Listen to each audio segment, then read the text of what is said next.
we're talking about helping us homebound folks get healthy meals, get good nutrition, because food is fuel.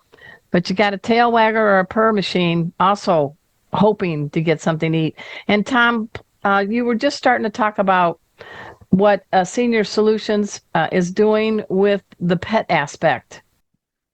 Right. And I think to talk about this, I need to go back to the original story as to how this came about. Oh, wait a minute. Can I say it? You're going to talk about Carl and Foxy? I am going to talk about Carl and Foxy. I did my homework. There you go. So many years ago, and for just to protect the client, I don't want to say exactly what year, but many years ago, we had a client named Carl. Carl was a homeless vet. He lived on the streets. He had serious medical problems. He could not walk. He had addiction issues. He really was. He was down in life, and he was a senior. He ended up being helped by Senior Solutions. That's what we do. Nice. Help seniors. Nice. So we got him into housing, into a recovery program. We got him the medications he needed. Got him a wheelchair. But even though he had everything he needed from a physical perspective, he still felt very alone. He didn't have any friends. He didn't know many people who lived alone. Because you And live in Vermont. yeah, when you live in Vermont alone, you may never see another person for days easily. Wow. So he decided, he was convinced to get a little dog. And he got this little red and gray, I think it was mostly Yorkshire Terrier, Okay. who he named Foxy because it was a foxy red color. And this became his life, literally. Awesome. He would go out, he would ride the bus in his wheelchair. He would go to meetings, he would go places. Foxy was with him all the time, every day in his life. And that's what he talked about. And he lived for Foxy. And it absolutely, even though we gave him all of the, helped him with all of the physical supports, it was the emotional support of this animal who adored him, as it was a two-way street, as much as he adored Foxy. That's what gave him his zest for living and his reason to go out and to show people his companion. So a few years later, Carl passed away. And he had, at that point in time, he had a grand total of $1,100 to his name. And in his will, he asked that absolutely everything he had go for the purpose of helping other seniors with their pets. So Senior Solutions started the Foxy Fund. And that is our branded name for our pet program. And it took a few years. We weren't quite sure exactly how to raise the money or how to make this work. And then a little over a year ago, we applied for a grant, which we received through Meals on Wheels America. From from PetSmart Charities. Nice. And we received it was a $20,000 grant.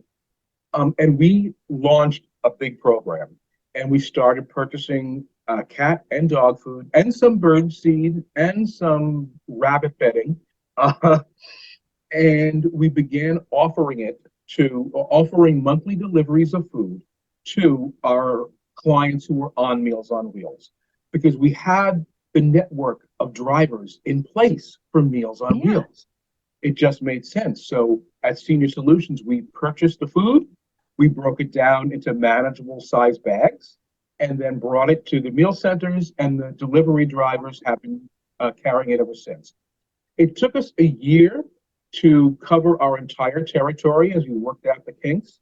But right now, I can tell you that there are 133 kitty cats and puppy dogs and one cockatiel who are eating. That one cockatiel? Okay.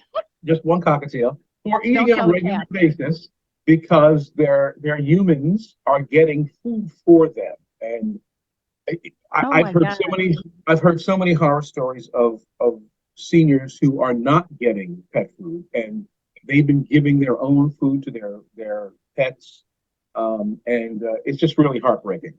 So Well, that that's was why your company, that's why your place is called Senior Solutions. precisely. Oh my gosh. So, on a broad aspect, Morgan, talk about Meals on Wheels America's connection with PetSmart charities.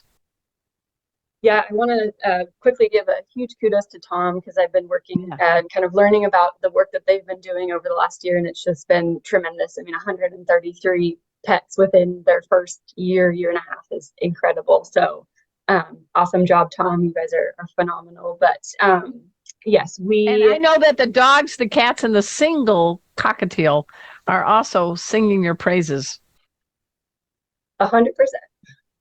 But kind of what Tom shared, the story of Carl and Foxy, while each Meals on Wheels provider may not have an exact Carl and Foxy, they do typically have a story of, a client, as Tom mentioned, who was feeding their home delivered meals to their pet because they didn't have pet food. And so that, was feedback either that was provided by staff or a volunteer to really get this program off the ground. And so, Meals on Wheels America, Meals on Wheels providers, it really just became apparent that there was, a need to support homebound older adults to help keep their pets together, happy and healthy at home. And so we're so grateful that earlier this year, PetSmart Charities renewed a commitment of a $3 million grant to fund a second 3-year partnership with Meals on Wheels America. And so this will allow us to continue to support new and existing pet programs across the Meals on Wheels network.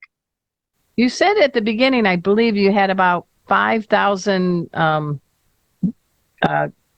groups that are part that, you oversee and help out with Meals on Wheels. Are every one of them, or do you have a percentage of how many of them are incorporating the pet aspect? So there are 5,000 community-based organizations, as I mentioned, providing these services. About 1,100 of those organizations are Meals on Wheels America members. And so of that subset of 1,100, 44% are providing pet services, which that's close to 50%. We're definitely working to increase the number of new pet programs. You think the number is going to be increasing? Maybe it's all about awareness. What do you think? I would completely agree with that. And that's part of why we're so excited to be on the show today. So, well, as you said, also the drivers, they're the front line. These folks are getting a bead on what's going on inside the home. And so they can be able to report back and say, I saw a cockatiel and I could hear his stomach growling, right, Tom? And that little cockatiel needed some seed. Absolutely. Absolutely. Oh, gosh, you guys. We're going to take a break. We got one last part of this show to go, but I want, before we go to the break, for you each to cleanly tell America how to find out about you guys. Tom, for all those great Vermonters, listen to me now. How do they find out about Senior Solutions Council on Aging for Southeastern Vermont? Well, they can go to our website, which is seniorsolutionsvt.org, or they can call our helpline for any reason whatsoever, and that's 802-885-2669.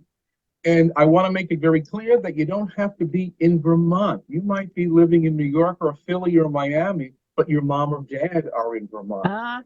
Good point. All right. Their behalf.